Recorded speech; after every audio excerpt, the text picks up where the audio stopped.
మంచిది కాదు. సార్ నిన్న నేషనల్ మీడియాలో జగన్ ని గెలిచొచ్చిన తర్వాత ఆయనకు 1-2 సీట్లు వస్తే నేషనల్ కాజ్ కోసం మేము ఆయన సపోర్ట్ తీసుకుంటామన్నారు. దాని మీద వివాదం జరుగుతుంది. వివాదం కాదు అది.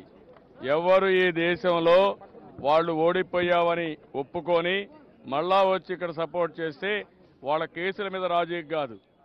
వాళ్ళు నమ్మిన ఒక నమ్మకంతో సిద్ధాంతానికి వస్తే ఈరోజు బీజేపీతో కలిశారు, బీజేపీతో కలిసి పనిచేస్తున్నారు. ప్రజలు చీకొట్టే పరిస్థితికి వచ్చారు. నిన్న ఒక మీడియా అడిగారు, ఒకవేళ 2-3 సీట్లు వచ్చి చేసిన తప్పు ఒప్పుకొని మళ్ళా ఆయన వస్తే ఏం చేస్తారంటే లెట్ హిమ్ సపోర్ట్ అన్నాను.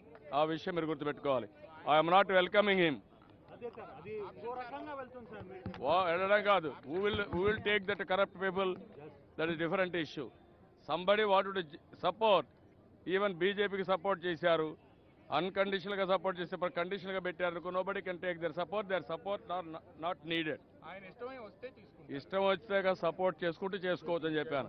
అంతేగాని ఆయన వస్తే కూడా చేసుకునే మనుషులు లేరు ఇక్కడ, సిద్ధంగా ఎవరు లేరు. అవినీతి పార్టీల పైన నరేంద్ర మోడీ మారిగా అవినీతి పార్టీల్ని అవినీతిని రక్షించే పరిస్థితిలో రేపు ఈ ప్రత్యామ్నాయం ఉండదు. అవినీతి పనులు శిక్షిస్తుంది.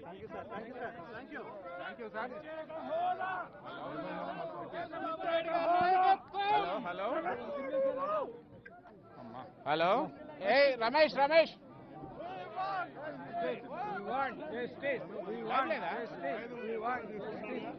హలో